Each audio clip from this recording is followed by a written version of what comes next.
Finally, the first anime of spring 2025 came out. And of course, it's Netflix Devil May Cry. And before we talk about this anime, I want to make some things clear. First of all, I did not play any Devil May Cry game. And I also haven't watched the 27 version of the Devil May Cry anime. So I had no idea about the plot, the story, the lore and stuff like that. So I had no idea about how good the story can be, what the potential of this anime could be, or if it's well adapted or not. And before we get into the review and my opinion, I gotta say, Netflix did a pretty good job. The anime was good in general, but there were some flaws, just like always. And I'll be talking about this in this video. And at the end, I will recommend or not recommend, or maybe partly recommend this anime. And by the way, excuse my voice, I'm a little bit sick. I feel like I'm speaking through my nose, but I still gotta upload some videos for you guys. So I would really appreciate it if you would like this video and subscribe to my channel. And we are almost hitting 10k subscribers.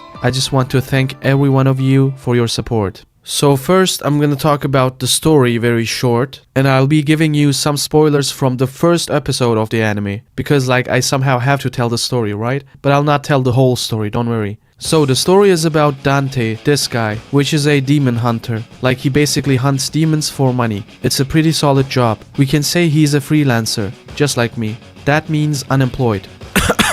So basically there are demons coming from a different dimension, which they call hell, and some people, including Dante, hunt those demons. And it's not an official thing, so the world does not know about the existence of those demons. But one day, this rabbit guy, by the way he's our main villain, and he is definitely a menace, he attacks the Vatican City Museum and steals like an important sword or something. And of course the United States has to intervene. Like some secret United States force investigates this and they find out the existence of this rabbit guy and the demons. So of course this vice president of the United States, which is one of the most annoying characters in the series, decides to save the world.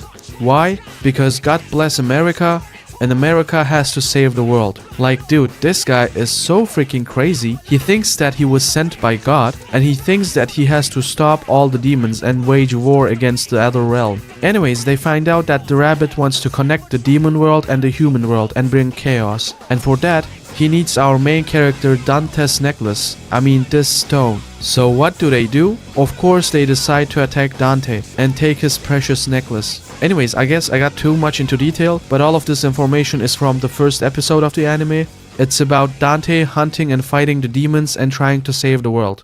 So first I will talk about my general experience without spoilers, and then we will get into more detail. So without spoilers, I can say the story is very interesting actually. It's not very deep, but I feel like it can go much more deeper. I mean, as of right now, Netflix has not announced a second season, but I'm sure it will be coming. The characters are very cool. Like the main character Dante is one of the most badass characters I've ever seen. He's cool, he's strong, he's funny, and I really like his vibe. He's like always a chill dude, dancing around and listening to cool songs and stuff. He is definitely very entertaining. And this rabbit villain is one of the coolest villains I've ever seen. He is very smart, you immediately get that. And he has a great aura. When you see the rabbit scenes, you know something important is gonna happen. And they even gave him a good backstory. I really like this. Except that the other side characters are more like mid. I don't know. I mean, there is this Enzo guy. He seems like a very useless character, but I find him really funny. Except that the side characters, I don't know, they don't feel much important. Even this girl, who is a very important character, is pretty boring in my opinion. I don't know, she's just like a commander of a special division for devil hunting and stuff. She fights with high technology weapons. She acts very cool, she tries to be very cool, but I don't know, I couldn't really bond with her. And this vice president guy, as I said, is really annoying.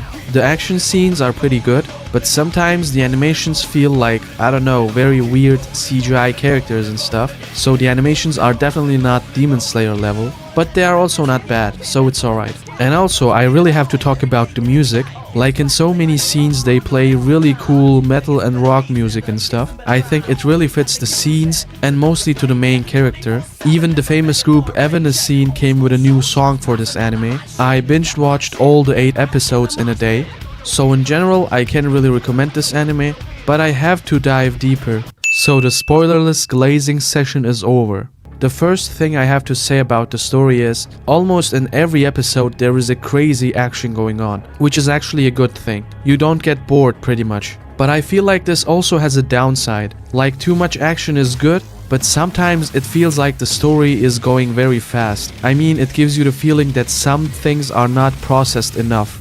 You know what I mean? Like, for a good story, you sometimes have to slow down and tell a story, or process some events and stuff. But this anime almost never lowers the tempo. Only in the 6th episode, where they talk about the rabbit's backstory, they basically made a pause and told us an actual story. And I really loved the 6th episode. Like, the villain's backstory and stuff was told very good. But in all those other animes, there is action the whole time. I mean, I'm not sure, but I guess everything what happens in the whole 8 episodes are actually events that happened in 24 hours. So the rabbit comes, and the United States decides to be the hero, and then they ambush Dante, and then they fight Dante, and then they steal his necklace, and then they want to take him into a safe space, and then the rabbit attacks. The rabbit steals the necklace, and then he captures the vice president and Dante and some other characters, and then he crashes the plane, and then he wants Dante to save those people, and then Dante awakens his demon powers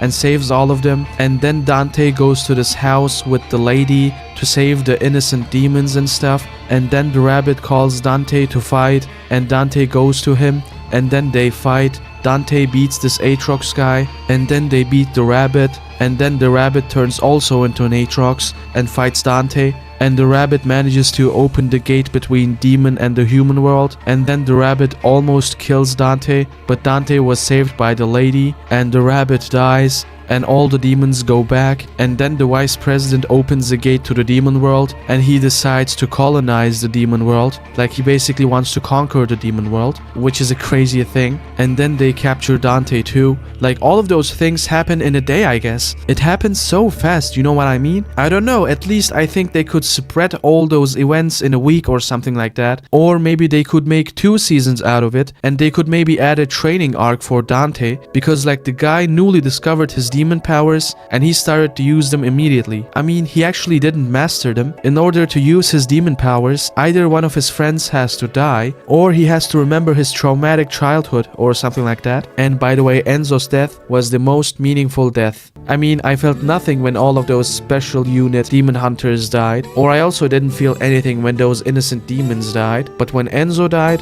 I was really sad. Shout out to Enzo. He was the most meaningful character of this anime. So the pacing is too fast, and I did not like it. I'm sorry. And I got one more important thing to ask. Why are there so many Aatrox-like characters in this series? I mean, if you don't know Aatrox, he's like this character from League of Legends. And there is this bad guy who looks like Aatrox, and Dante's demon powers also turn him into an Aatrox, and even the main villain Rabbit turns into Aatrox. Like, dude, come on. There must be a reason for that. Is this a special race, or like, what is this? It really resembles like mecha animes, you know what I'm saying? If you like mecha animes, you might like this anime too. But I'm not a big fan of mecha animes. I don't like the Gundam series. I was pretty bored in Neon Genesis Evangelion, and Gurren Lagann was like, mid. For me, of course. So the mecha-like fights were not my thing. But except that, I liked the action in general. And dude, one important thing. Why did you kill the rabbit? Like, at least you could have given him a meaningful death. But no,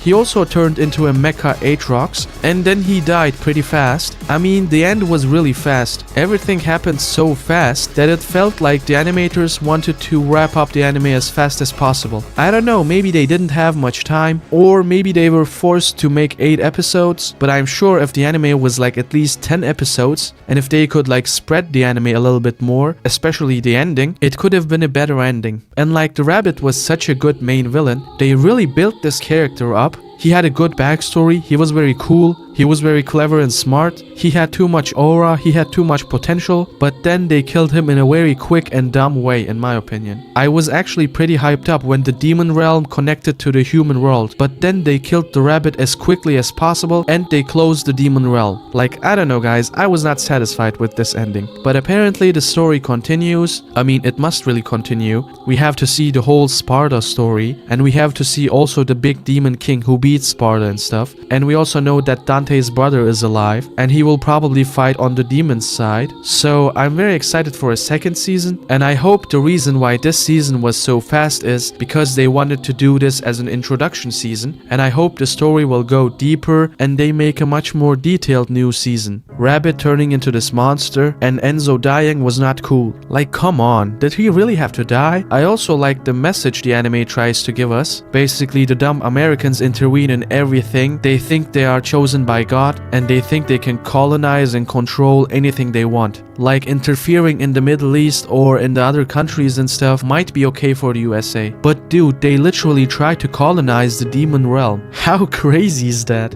I think this is the most realistic thing this anime has. And it's also because of this crazy president who thinks he's the angel of God, and he was sent to wage war against the hell. I mean, come on, dude. Anyways, I'm very excited where this story will be going. I don't know if this is a good adaptation of the games or if the lore is right, but it's definitely okay for me. In my opinion, Devil May Cry is a mid-anime. It's like a normal anime you can watch to kill some time if you have nothing else to watch. It has good action, the story is good, the main character and the main villain are very cool characters, and you won't be losing much time because the pacing is really fast, so you can just binge watch it like me. But I would say it's not an anime you have to watch, you know what I'm saying? You won't be missing much if you don't watch this anime. Anyways, I think I talked about this anime a lot. If you liked my review, please don't forget to like this video and subscribe, and see you later. Take care.